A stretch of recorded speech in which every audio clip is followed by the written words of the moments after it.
Marko Rubio Erondagi urush qachon tugashini ma'lum qildi. Endi ularni qo'llab-quvvatlamaymiz. Donald Trump NATOga keskin signal berdi. AQSh xatoga yo'l qo'ydimi? Eronning haqiqiy kuchi oshkor bo'lmoqda. Vladimir Zelenskiy keskin bayonot berdi. NATO bo'lmasa yadroviy qurol bering. Eron hukumati zaxiradagi 1 million askarni safarbar qildi. Pence va Netanyahu Eron urushi sababli urushib ketdi. Temir qushlar qabristoni AQSh urushda qimmat texnikalarni yo'qotdi.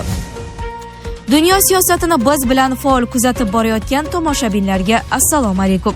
Videoga like bosing va fikringizni kommentariyada yozib qoldiring. Rubio Erondagi urush qachon tugashini ma'lum qildi.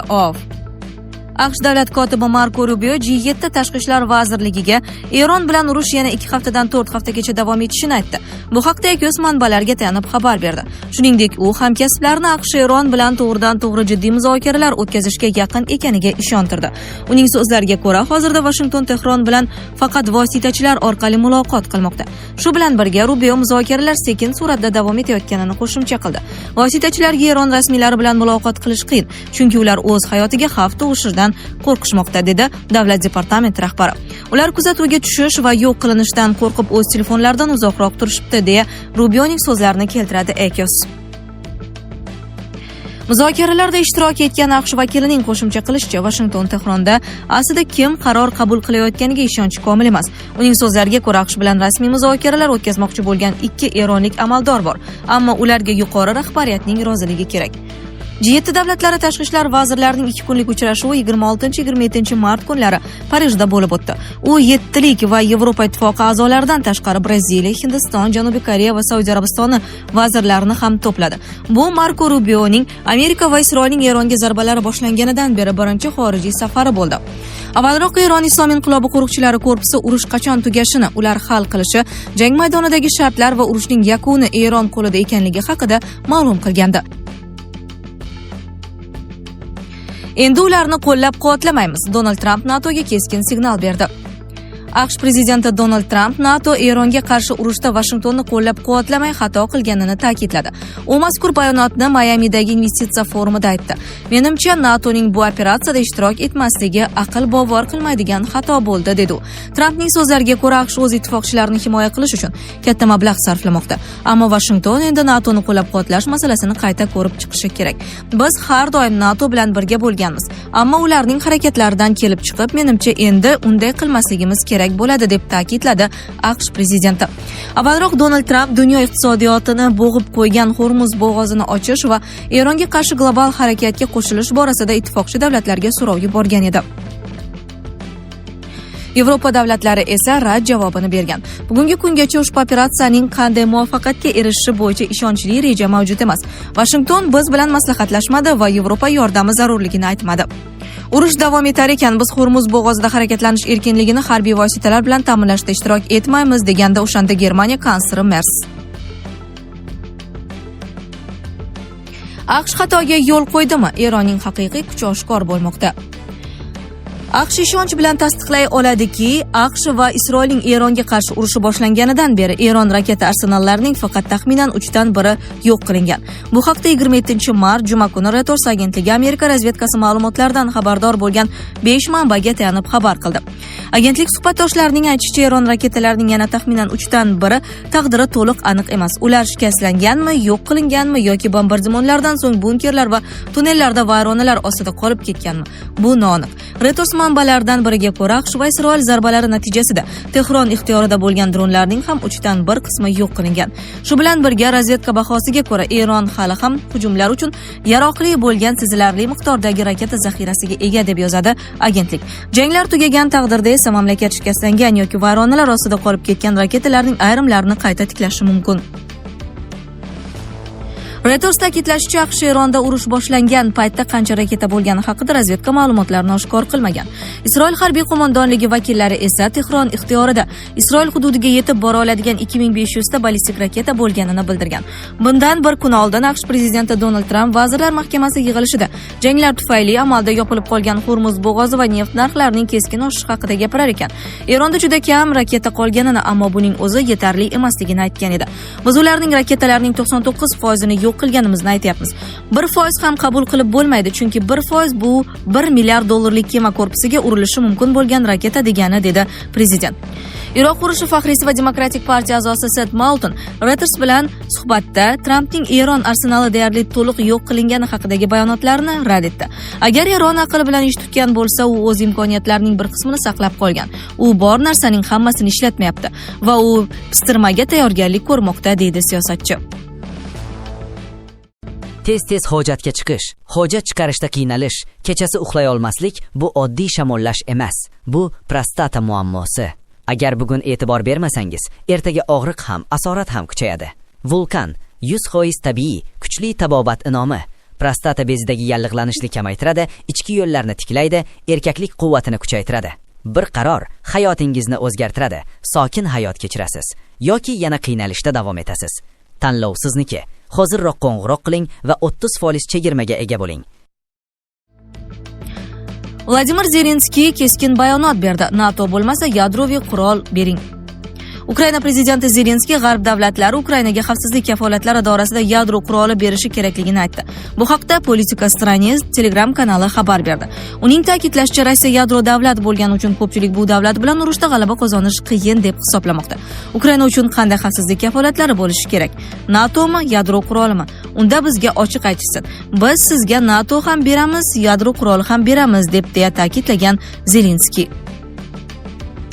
U shuningdek, hozirgacha Ukraina hamkorlaridan hech biri yadro quroli masalasini ko'tarmaganini qo'shimcha qilgan. 27-mart kuni AQSh davlat kotibi Rubio G7 sammiti ishtirokchilariga Ukraina faqat urush tugagandan keyin g'arbdan xavfsizlik kafolatlarini olishini bildirgan. Zelenskiy Rubio bilan uchrashuvdan so'ng urushni 2026-yil oxirigacha tugatishga umid qilayotganini aytgan. Shuningdek, AQSh Ukrainaga 15 yillik xavfsizlik kafolatlarini taklif qilgan. Biroq Kiyev bu muddatni 2 barobar uzoqroq qilishini xohlayotganini qayd etgan. Eron hukumati zaxiradagi 1 million askarni safarbar qildi. Eronning 1 milliondan ortiq fuqarosi mamlakat janubiga safarbar qilindi, deb xabar berdi Tasnim va Mehr nashrlari. Ular Qo'shma Shtatlarning quruqlik orqali bostirib kirishiga tayyor turishi kerak. Eron ommaviy axborot vositalariga ko'ra, rasmiylar shuningdek Basij bo'linmalari, Islom inqilobi qo'riqchilari korpusi va muntazam armiyaga jangovar harakatlarda ishtirok etish uchun qo'shilishni istagan yoshlarning ommaviy arizalarini oqimini qayd etmoqda. Eron qurolli kuchlarining umumiy soni muntazam armiya va Islom inqilobi qo'riqchilari korpusi ham qo'shib hisoblanganda taxminan 610-860 ming amaldagi harbiy xizmatchiga ega. IKK elita tuzilma hisoblanadi va quruqlik, havo va dengiz kuchlarini o'z ichiga olgan holda taxminan 150-190 ming kishini tashkil etadi. Islom inqilobi qo'riqchilari korpusi tuzilmasiga kiruvchi Basij militsiyasi tarkibiga 90 mingga yaqin faol ishtirokchi va 100 minglab safarbarlik zaxiralari kiradi. Nazariy jihatdan ularning safarbarlik salohiyati 10 million kishigacha yetishi mumkin. Vance va Netanyahu Eron urushi sababli urushib ketdi. AQSh vitse-prezidenti J.D. Vance Isroil bosh vaziri Netanyahu bilan bahsli telefon suhbatini o'tkazdi. Bu haqda Isroilning Kasho telekanali xabar berdi. Ma'lum qilinishicha, taranglik shundan kelib chiqqan. Vance Eron bilan urushni to'xtatish bo'yicha kelishuvga erishishga intilayotgan bo'lsa, bosh vazir esa Eron rejimini butunlay yo'q qilish tarafdori. Vitse-prezident AQSh rasmiysining mamlakat tashqarisidagi mojarolarda ishtirok etishini qo'llab-quvvatlamasligi bilan tanilgan. Urush boshlanishidan oz vaqt oldin u The Washington Post gazetasiga intervyu berib, AQSh o'tgan xatolarni takrorlamasligi kerakligini aytgan. Amerikaning ayrim manbalariga ko'ra, u urush boshlanishiga faqat tez va kuchli zarba berish sharti bilan rozi bo'lgan. Ammo Oq uy umidlaridan farqli o'laroq, Eron rejimi yetarlicha qarshilik ko'rsatmoqda. Hatto yetakchilarning katta qismi halok bo'lishiga qaramay. Yaqin Sharqda AQSh yangi urushga botib qolgan ko'rinadi. Vance Netanyahu bilan telefon orqali suhbatda Isroil boshqaruvining urush haqidagi qarashlarining obyektivligiga shubha bildirgan. Vance ayniqsa Netanyahuning xalq isyon rejimini ag'daradi degan taxminlarni mutaxassislarni haddan tashqari optimistik deb atagan. Shu bilan birga Vance Birlashgan Arab Amirliklari va Qatar delegatsiyalari bilan muzokaralar olib borgan. Xabar berilishicha, u Eron bilan bevosita, bilvosita muzokaralarda ham ishtirok etgan. Bu tashabbus Eronga Tramp ma'muriyati urushni iloji boricha tezroq yakunlashni xohlashini ko'rsatish masalasida amalga oshirilmoqda. Temir qushlar qabristoni AQSh urushda qimmat texnikalarni yo'qotdi. AQSh va Isroil Erondagi minglab nishonlarga zarba berishi ortidan o'zining milliardlab dollarlik harbiy texnikasini yo'qotdi. Ayrimlarga jiddiy zarar yetdi. Yuqori xarajatga Qatardagi AQSh harbiy bazasida joylashgan radar tizimiga yetkazilgan zarar ham kiritilgan. Pentagon Eronga qarshi urush davom ettirish uchun Kongressdan 200 milliard dollarlik qo'shimcha mablag' so'radi. Quyida ushbu mablag' hisobidan almashtirilishi kutilayotgan ba'zi qurol va harbiy platformalar keltirilgan. 1-mart kuni Kuvaytning qiruvchi samolyoti xatolik sabab AQShning 3 ta F-15E Strike Eagle qiruvchisini urib tushirdi. Ekipaj a'zolari katapulta qilishga muvaffaq bo'ldi. Yangi modeldagi F-15 bugungi kunda taxminan 100 milliard dollar turadi. 19-mart kuni AQShning F-35A Lightning 2 yashirin qiruvchi samolyoti favqulodda qo'nishga majbur bo'ldi. Uchuvchisi esa barqaror holatda ekani ma'lum qilindi. Eron bu samolyotni mudofaa tizimi yordamida nishonga olganini e'lon qildi. Bitta F-35A narxi taxminan 82,5 million dollarga baholangan.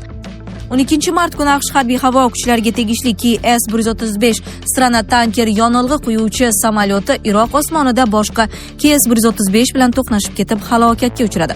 Shuningdek, Eronning Saudiya Arabistonidagi Shahzoda Sulton aviabazasiga raketa hujumi oqibatida yana 5 ta KS-135 samolyotiga zarar yetgan. Hozirda shikastlangan samolyotlar ta'mirlanmoqda. Boeing kompaniyasi 1960-yillardan beri KS-135 samolyotlarini ishlab chiqarmaydi. Shuning uchun harbiy havo kuchlari katta ehtimol bilan yo'qotilgan samolyotni KS-46 Pegasus modifikatsiyalangan 767 linerga asoslangan tanker bilan almashtiradi. KS-46 taxminan 165 million dollar turadi. Urush boshlanganidan beri 10 dan ortiq MK9 Reaper dronlari yo'q qilindi. Jumladan kamida 8 tasi Eron raketalari tomonidan urib tushirildi. 3 tasi quruqlikda bo'lganida yo'q qilindi. Yana biri Fors ko'rfazi davlatlari tomonidan adashib nishonga olindi. Ularning har biri kamida 16 million dollar turadi. Hozirda General Atoms kompaniyalari ularni ishlab chiqarmaydi. Hozir AQSh va uning ittifoqchilari uchun yangi avlod MK9B Sky Guardian dronlari ishlab chiqarilmoqda. Ularning narxi taxminan 30 million dollarni tashkil etadi. Jangda shikastlanmagan bo'lsa-da 12-mart kuni USS Gerald R. Ford aviatashuvchi kemasida yong'in sodir bo'ldi. Yong'in asosiy kir yuvish bo'limida boshlanib, kemaning boshqa qismlariga, jumladan dengizchilar yotoqxonasiga ham tarqalgan. Hozirda kema Gretsiyaning Sauda ko'rfazidagi portda bo'lib, u yerda ta'mirlanadi. Eron Iordaniyada joylashgan THAAD raketa mudofaa tizimining bir qismi bo'lgan NTP-2 radariga zarba bergan. Ushbu radar ballistik raketalarni aniqlashda ishlatiladi va kamida 300 million dollar turadi.